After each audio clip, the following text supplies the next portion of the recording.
into First Take. Appreciate you starting your week with us alongside Skip Bayless. I'm Molly Karam. Stephen A. joins us from New York City. Gentlemen, I hope you both had a wonderful weekend. Good morning. Good morning. Good morning. How y'all doing? Good. Let's get to it. We have a lot to get into. Coming up, Grammy Award-winning rapper and friend of the program, Lil Wayne, will join the desk. Looking forward to him debating the guys, getting into some hot topics. But first, we kick things off in Green Bay, where Packers wide receiver Jordy Nelson left Sunday's game against the Steelers with what the team fears is a torn ACL. Nelson is having an MRI that will determine the extent of the injury. Coach Mike McCarthy said he's waiting for the test results once they get back to Green Bay. Since 2011, Aaron Rodgers has been targeted Nelson more than any other Packers receiver, and the two have combined for 39 touchdowns, the third most of any quarterback-wide receiver duo over that span. Here's Rodgers. It's difficult to lose a guy like that in a meaningless game. Well, we just heard Aaron there, Stephen A. On a scale of 1 to 10, how big of a blow is Nelson's injury for the Packers? Well, it's a devastating blow. I think on a scale of 1 to 10, it's about a 9, to be quite honest with you. I mean, this is a guy that captured about 98 receptions for 1,519 yards last year. We showed how many times he's been targeted by Aaron Rodgers. We know that Randall Cobb is there along with others, but at the end of the day, Jordy Nelson has been his #1 offensive option as a quarterback. So when you look at Aaron Rodgers, the greatness that he displays, the bad man that he is, the things that he's capable of, we all know this to be true. But there's no way to get around it. If you're a quarterback and you are devastated by losing your #1 weapon, that could be an incredibly debilitating thing for the Green Bay Packers. He's #1 for a reason. He's Aaron Rodgers' #1 target for a reason.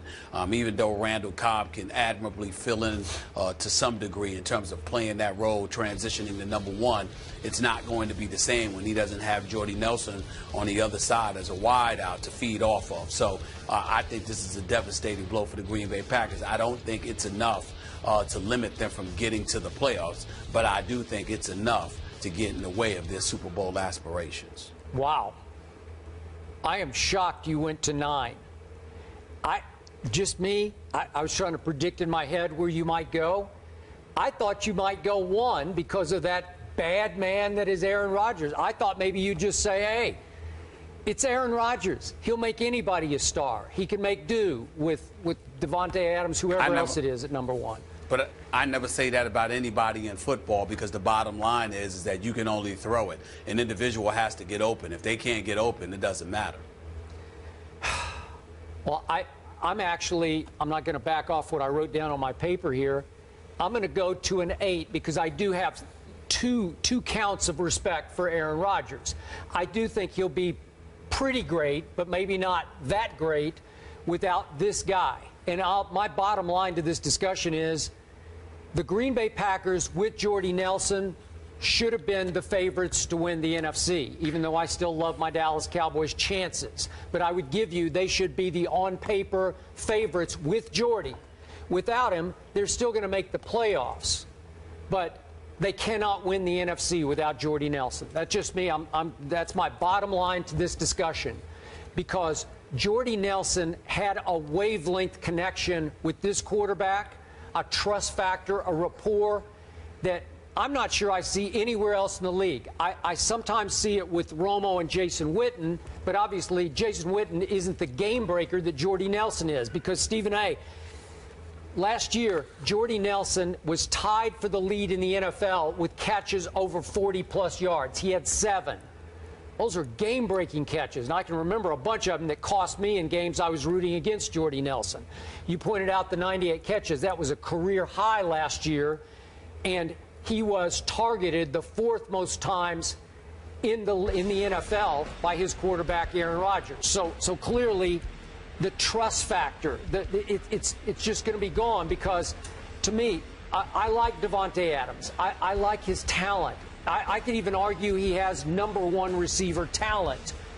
I'm not sure about the intangibles. I'm not sure about him catching the pass at the moment.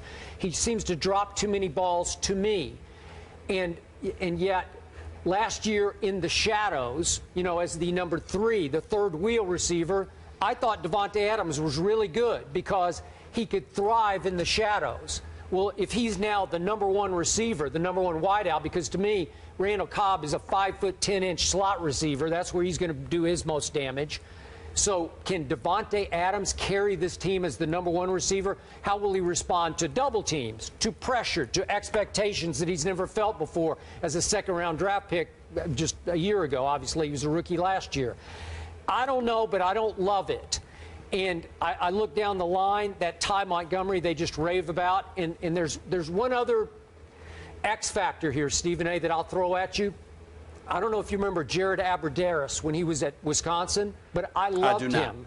Yeah, I just loved him. He's a guy who knows how to play. Aaron Rodgers has raved about him. Mike McCarthy has raved about him.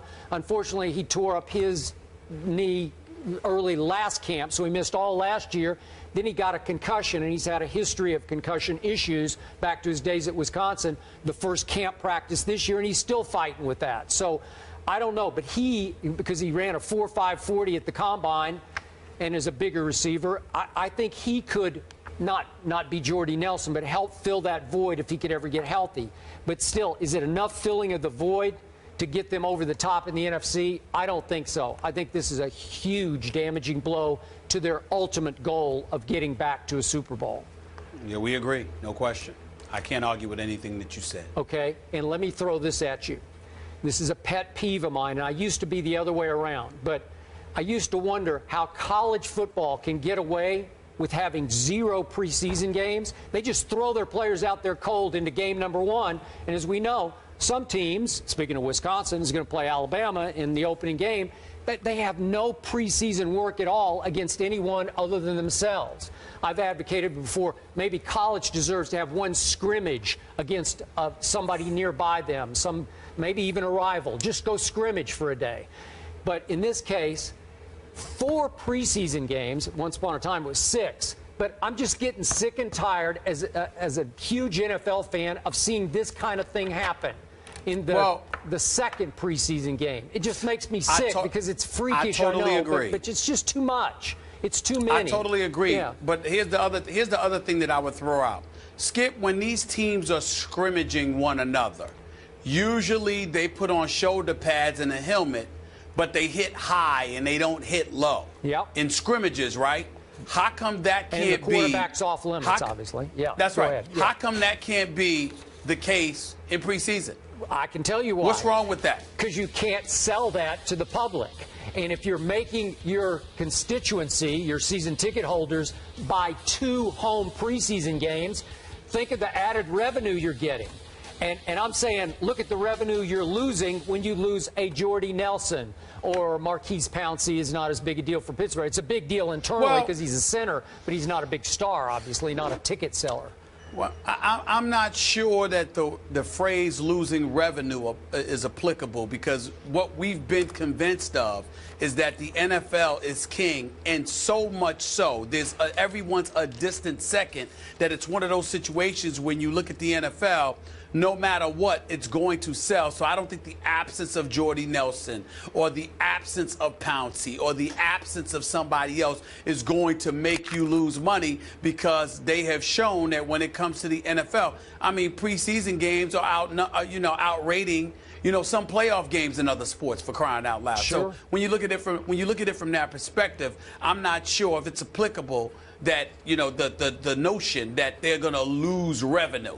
They're going to get their revenue no matter what. But what I would say is, because they're going to get their revenue no matter what, I think some of these other things being instituted are plausible. When you watch these scrimmages, crowds are packed to come and watch the scrimmages.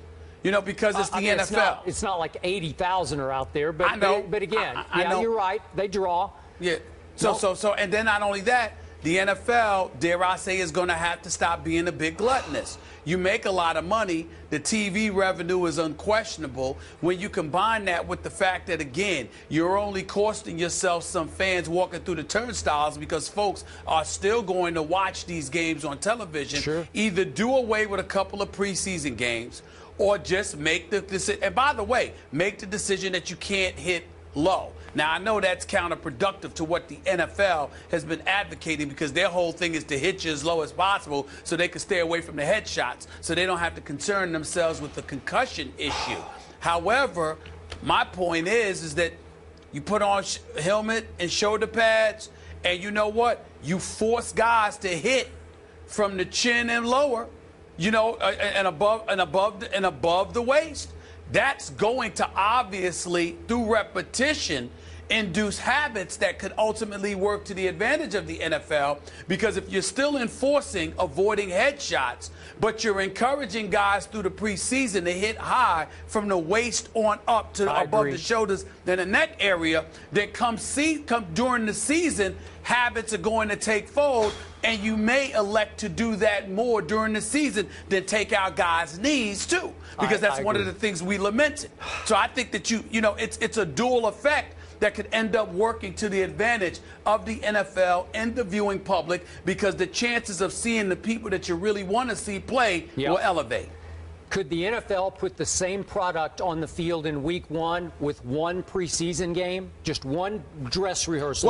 That's what we always call the third preseason game. They can't. But the flip side to it, Skip, is that the sacrifices early will elevate the level of urgency as the season progresses, because you may have cost yourself a game or two, you know, before you catch your rhythm during the regular season. So because of that, it elevates the importance of the season as the season wanes, which is obviously what happens anyway. So to me, it just raises the importance even more so, which makes it even more compelling. Well, the bottom line to this discussion... And not only that... Yeah, go ahead. And not only that, Skip, keep in mind that you might catch one of the more experienced and accomplished teams sleeping because they didn't have the preseason to fall back on. So the lesser teams might have an opportunity to steal a victory here or there earlier on, which could potentially assist them later, which means more team will be in the mix for a playoff spot, and that would make things interesting in November and December. Well, the one play yesterday that could have caused real doom and gloom, not just in Green Bay, but around the NFL, Aaron Rodgers stayed in after Jordy went out. And there was a play in the end zone, I don't know if you saw it, Stephen A., that wound up being a safety in which I saw it. Aaron Rodgers held the ball way too long. I don't know what he was trying to pull off. And he got sandwiched between James Harrison and 4 or 5 other on-rushers. And I thought he was going to be hurt. It just looked horrible to me. So that's the kind of play I don't want to see in preseason game number 2. It's just not worth it to the overall product that is the National Football League. Got it. I'd assume Devontae Adams would be elevated to one of those top 2 receiving spots there with Randall Cobb, but this just in, ESPN is reporting that Green Bay is reaching out to Reggie Wayne. So we'll keep you posted on what happens there. I don't think he'd be the number 1, but... Someone else there with Ty Montgomery and some of those other guys. He just took a physical in New England, so maybe he's going to go to the highest bidder now. We'll see. We do know they like those 3 receiver sets as well. So, at the 2014 NFC Rookie Symposium, guest speaker Chris Carter of ESPN talked to players about having a fall guy in your crew. The video was brought to light after a recent ESPN The Magazine interview with former 49er Chris Borland. An ESPN spokesperson said, "We completely disagree with